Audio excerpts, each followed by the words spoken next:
Here are the procedures in the second derivative test. The first step is you find the first derivative and the second derivative, and then in step 2 you set the first derivative equals to 0, and then you solve for x to obtain the critical number c, and then that leads you the critical number c. That leads you to 3 cases. The first case is the double prime. If double prime of that critical number is less than 0, then the critical number is a relative maximum. So that is case 1.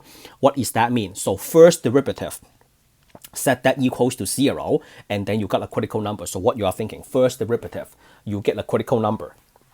Then what you are thinking is that critical number is either a minimum or a maximum, right? First derivative, critical number. Then you are thinking, well, the next thing must be either a min or max. That is correct. Suppose we have a point, right? So suppose we have a critical point.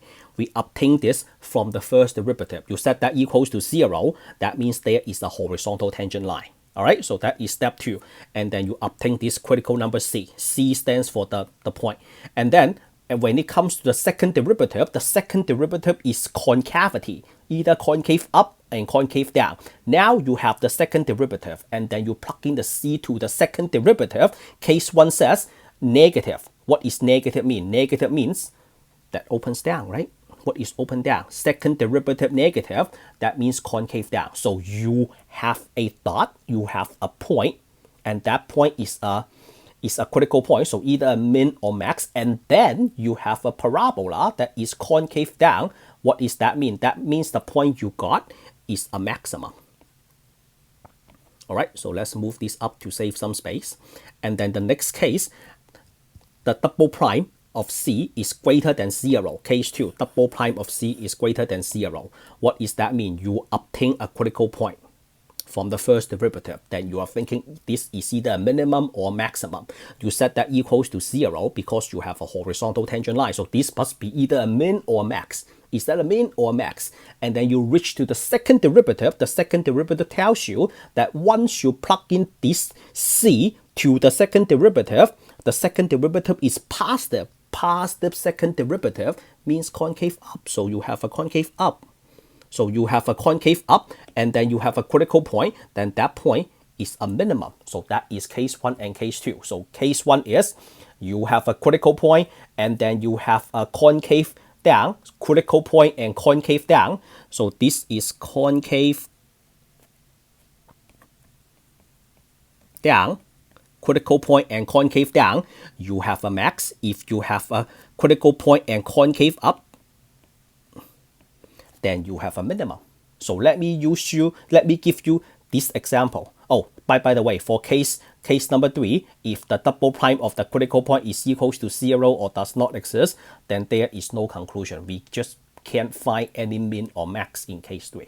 So I have 2 graphs for you. The first one in orange is f of x equals to x minus 3 squared. So that is a parabola, shift 3 units up. And then the other function is I put a negative in front of the parentheses, so that creates an inflection on the x-axis. So the parabola is facing down. So we have one concave up and one concave down. Let's apply the second derivative test.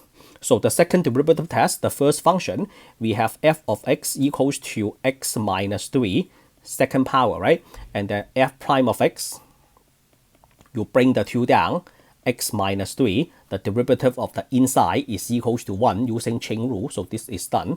Then f prime of x, that is equals to 2x minus 3, right?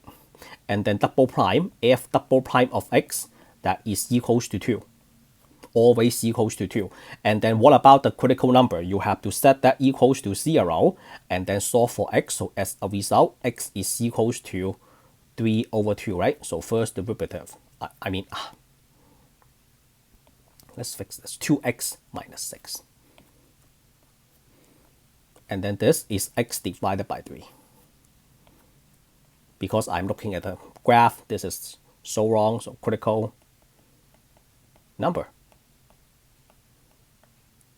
Okay, so this is my critical number.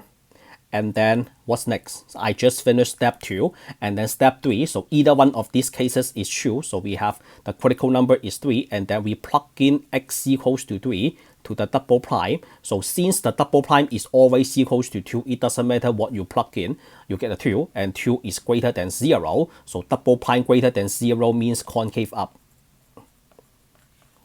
So what's the picture in your mind? The picture in your mind is, first of all, I got a critical number at x equals to 3, right? So x equals to 3, this is a critical number. Then this is obtained from the first derivative. I know that at x equals to 3, we have a horizontal tangent line, and then the second derivative is positive. That means based on this point and the horizontal tangent line, we have a concave up. Then that tells me this point is a minimum. F has a minimum at x equals to 3. And then you find the coordinate. So when x is equals to 3, we have 3 minus 3 square equals to 0. So 3 comma 0 is a minimum. And then you take a look at the picture. This is absolutely true, right? And then the next one is f of x equals to negative x minus 3 square. And then first derivative, you bring the 2 down, and then x minus 3, and then second derivative. So this is negative 2x plus 6, and then you set that equals to 0. And then what is x equals to? So x is equals to negative 6 divided by negative 2. So x is equals to 3. So this is your critical point. I mean critical number. Critical number, right? And then double prime. So double prime is equals to negative 2. And then you plug in x equals to 3. So x equals to 3. That is still negative 2. This is negative. That means concave down. So concave down. So what's the picture in your mind? First of all, you have a point at x equals to 3. All right. And then there is a horizontal tangent because you set the first derivative equals to 0, and then concave down. So this is concave down. So as a result, this critical point is a relative maximum. If you want to find out the location, so you plug in x equals to 3 to the given function. So negative 3 minus 3 square. As a result, 3 comma 0 is the location of the maximum. So that is the second derivative test. There is no need to use Untitled Chapter. All right.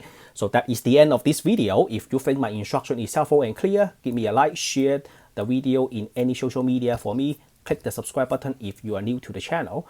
I appreciate your help and support. I will see you all in the next one. Signing out.